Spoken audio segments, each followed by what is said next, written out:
చూసేద్దాం బర్డ్స్, చెప్పాలంటే no words. పూర్తి వివరాలకు చదవండి రేపటి సాక్షి హైదరాబాద్ ఎడిషన్. సెకీ ఒప్పందాలపై టీడీపీ కాంగ్రెస్ ఎల్లో మీడియా దుష్ప్రచారం ఆగడం లేదు. సెకీ ఒప్పందాల్ని అదానితో ఒప్పందాలట్టు ఎల్లో కూటమి బురద చల్లుతోంది. కూటమి ప్రభుత్వ వైఫల్యాల డైవర్షన్ కోసం తెరపైకి అదాని అంశాన్ని తీసుకొచ్చింది. అదాని సెకీ వ్యవహారంపై ప్రముఖ న్యాయ కోవిదులు ముకుల్ రోహత్కి సుప్రీంకోర్టు సీనియర్ న్యాయవాది మహేష్ జెట్మలాని ఫుల్ క్లారిటీ ఇచ్చారు. సోలార్ లంచాలు ఊహాగానాలే అన్నారు.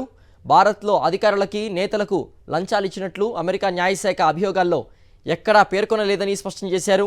అయినప్పటికీ ఆధారాలు లేని నేరారోపణలతో ఏపీలో టీడీపీ కాంగ్రెస్ ఎల్లో మీడియా బురద రాజకీయం చేస్తోంది.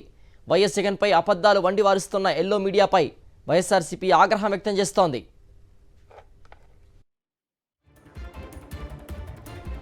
మరింత సమాచారం మా ప్రతినిధి సతీష్ అందిస్తారు. సతీష్, అబద్ధాలు వండివారుస్తోంది ఎల్లో మీడియా, రోజుకు ఒక ప్రకటనతో కూడా ఇలాంటి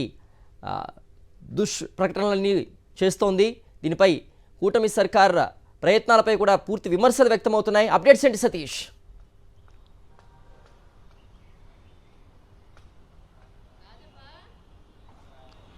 సిద్ధేశ్వర్, తెలుగుదేశం పార్టీ కాంగ్రెస్ పార్టీ కుమ్మక్కై దానికి ఎల్లో మీడియాతో కలిపి చేస్తున్నటువంటి దుష్ప్రచారం పైన వైఎస్ఆర్ కాంగ్రెస్ పార్టీ తీవ్రంగా మండిపడుతుంది. ముఖ్యంగా ఆ సెకీకి సంబంధించి ఏదైతే అదానీ ఎనర్జీకి సంబంధించినటువంటి ఆరోపణల అంశం ఇప్పుడు ఆ చర్చ జరుగుతుందో దీనికి సంబంధించి ఆంధ్రప్రదేశ్ రాష్ట్ర ప్రభుత్వం గత వైఎస్ జగన్మోహన్ రెడ్డి ప్రభుత్వం చాలా స్పష్టంగా సెకీతో మాత్రం ఏదైతే solar energy corporation of India కేంద్ర ప్రభుత్వ రంగ సంస్థ ఏదైతే ఉందో దాంతో మాత్రమే ఆ ఒప్పందాలు చేసుకుంది 7,000 మెగావాట్లకు సంబంధించి. ఎక్కడ కూడా అదానీతో ఆంధ్రప్రదేశ్ రాష్ట్ర ప్రభుత్వం ఒప్పందం చేసుకోలేదన్న అంశాన్ని ఇప్పటికే చాలా స్పష్టంగా ఆధారాలన్నీ జీవోలు కానీ ఫైల్ అన్నీ కూడా బయట పెడుతున్నటువంటి పరిస్థితి. అయినప్పటికీ కూడా ఎక్కడ వైఎస్ జగన్మోహన్ రెడ్డి పేరు ఏ అంశంలో కూడా రానప్పటికీ కూడా ఎల్లో మీడియా మాత్రం పూర్తిగా అటు తెలుగుదేశం పార్టీ డైరెక్షన్లో ఎల్లో మీడియా, ఎల్లో పత్రికలు, అదేవిధంగా Telugu Desam party Congress party YS Jaganmohan Reddy పైన బురద జల్లేటువంటి ప్రయత్నాలు ఇంకా ఆపడం లేదు. ఇంకొక వైపు న్యాయ కోవిదులు నిన్న చాలా స్పష్టంగా చెప్పారు. ఏదైతే ఆ ప్రముఖ న్యాయ కోవిదుడు మాజీ అటార్నీ జనరల్ ముకుల్ రోహత్కి, అదేవిధంగా సుప్రీంకోర్టు సీనియర్ న్యాయవాది మహేష్ జెట్మలాని కూడా చాలా స్పష్టంగా చెప్పారు. అసలు సోలార్ అంశానికి సంబంధించిన లంచాలన్నీ కూడా ఊహాగానాలు, ఎటువంటి ఆరోపణలు ఈవెన్ అదానీ వాళ్ళ పైన కూడా ఈ ఆరోపణలు లేవు అందులో ఎక్కడ కూడా.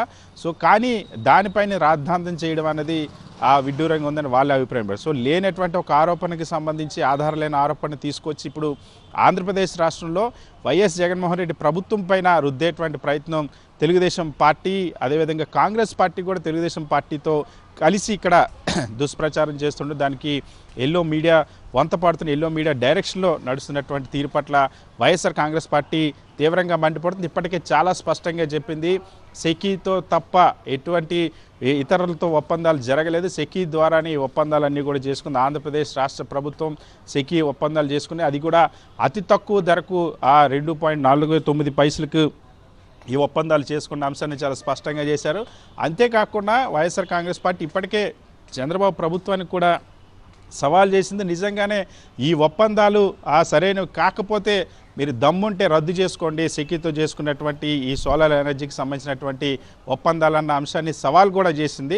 సో అధికారికంగా ముఖ్యమంత్రి చంద్రబాబు కానీ ఎవరు దీనిపైన స్పందించడం లేదు, మాట్లాడడం లేదు. కానీ తమ పార్టీ నేతలతోనూ ఎల్లో మీడియాతోనూ కాంగ్రెస్ పార్టీతో కూడా విమర్శలు చేయిస్తూ వైఎస్ఆర్ కాంగ్రెస్ పార్టీ పైన తప్పుడు ప్రచారం చేస్తారు. దీన్నైతే వైఎస్ఆర్ కాంగ్రెస్ పార్టీ తీవ్రంగా ఖండిస్తుంది. అంతేకాదు దీనికి సంబంధించిన ఆధారాలను ఇప్పటికే బయట పెట్టింది. మధ్యలో బాలినేని శ్రీనివాసరెడ్డిని తీసుకొచ్చి బాలినేనితో కొన్ని ఆరోపణలు చేయించి తాను సంతకాలు చేయనట్టు చెప్పే ప్రయత్నం చేసింది. బాలినేని కూడా సంతకాలు చేసినట్టు కూడా ఆధారాలు బయటపెట్టింది. సో వైఎస్ఆర్ కాంగ్రెస్ పార్టీ అయితే ఈ తప్పుడు ప్రచారాన్ని తిప్పికొడుతుంది. మరింత రాబోయే రోజుల్లో మరింత విస్తృతంగా దీన్ని తిప్పికొడతామని కూడా వైఎస్ఆర్ కాంగ్రెస్ పార్టీ చెప్తుంది. ఓకే సతీష్.